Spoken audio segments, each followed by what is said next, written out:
I am the master. Okay, today we're doing a review of the Claws of Axos twin pack of Doctor Who action figures from the Doctor Who Classics line by Character Options and distributed in the United States by Underground Toys.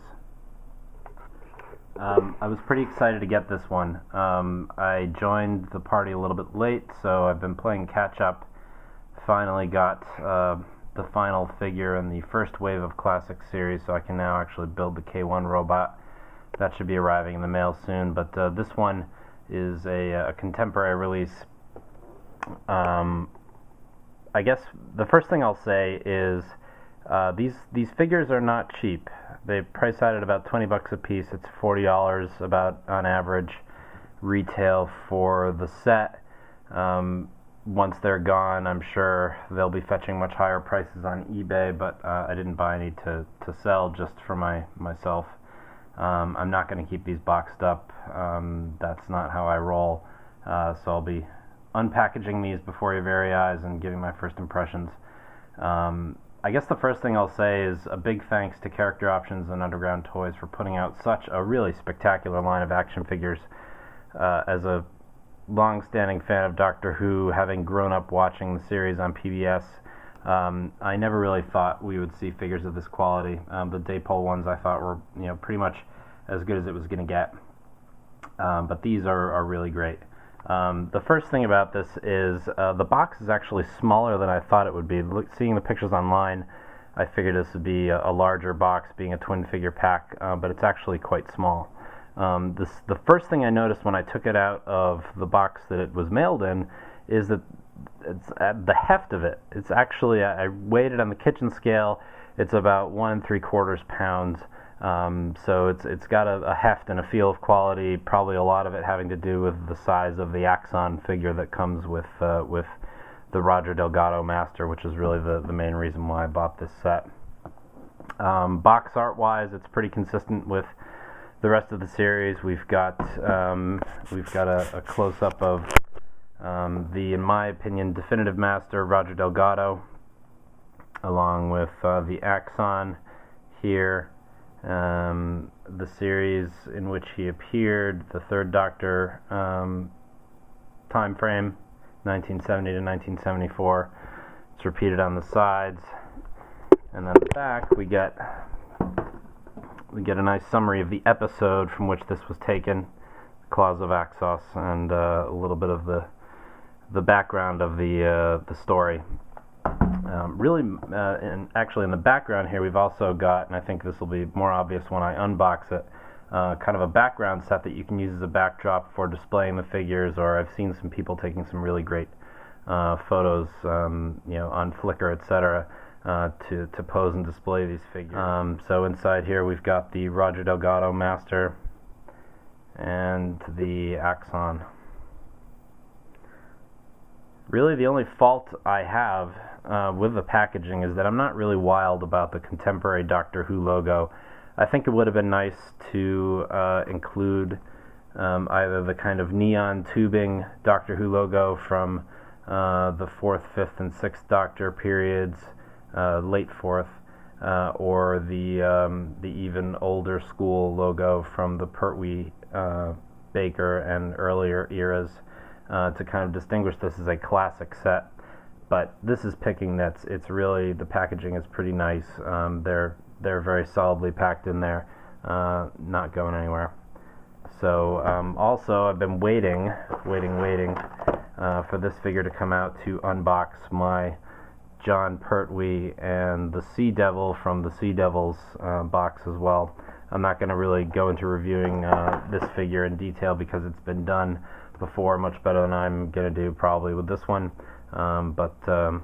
Anyway, that's I've been looking forward to unboxing these two because in my view Roger Delgado and John Pertwee are inextricably linked, and this one is by far, in my view, Pertwee's best outfit. He's got the opera cloak, and just a really nice detail in this figure as well, but again, I'm not reviewing him today. So let's unbox this bad boy and see what we got.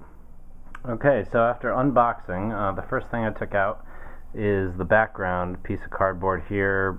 Some people might throw this away.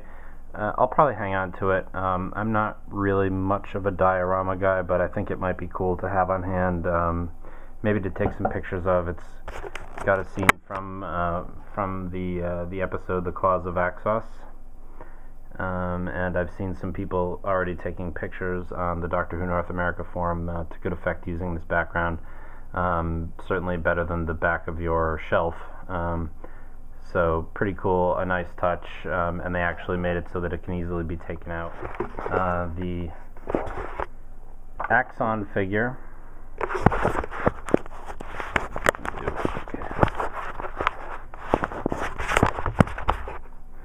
The Axon figure, to be honest, I could have done without this one. I would have liked the Master to be paired with somebody else, but as an action figure goes, it's got a reasonable amount of detail. There's kind of a Pizza the Hut quality to it. It looks like the visage of the Axon actually has a little bit more humanoid detail than maybe the characters in the actual show. But for kind of a shambling lump of flesh and tentacles, he's actually got a surprising number of points of articulation. You can move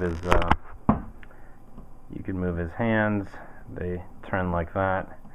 His arms, he can sit. Not that you'd probably want to, but overall not a bad figure. I may try to trade it, but it's still a solid piece of work. Nice attention to detail. But now on to the main reason why I bought this set: the Roger Delgado Master in the black Nehru jacket. Just a really nice piece of work, complete with the gloves, the cuffs of his shirt, very G.I. Joe swivel arm battle grip in his articulation.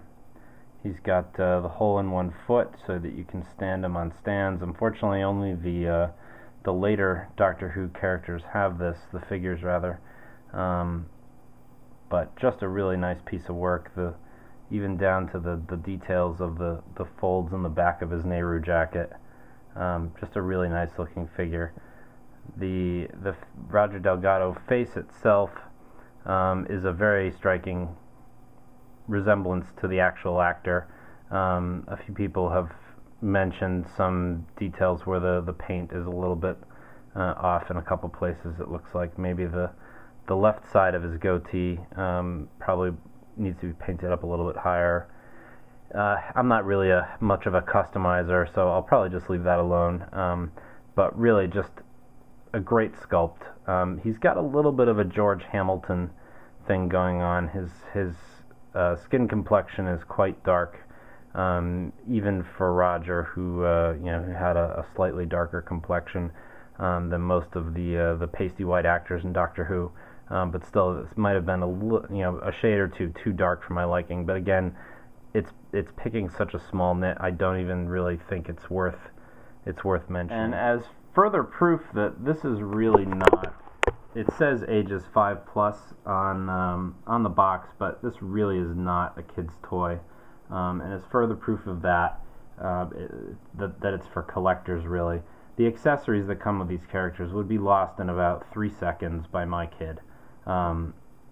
Here you have, and I almost missed it when I unboxed him. I knew it was there, that's why I knew to look for it, but I could easily have thrown this out. And there's no reference to it on the package itself. Is the Master's tissue compression eliminator, a very cool weapon. It fits nicely in his hand. His hand is ready to receive and pointed out in attack mode, like so. Again, overall, just a really nice piece. The attention to detail and the love really for the series that was put into making these figures is clearly evident. So I'm really excited to have these guys. Really excited to finally start unboxing some of them. And here we've got him with Pertwee, and just, if that's not awesome as a Doctor Who fan, I don't know what is. So again, thank you Character Options and Underground Toys, and thanks for watching.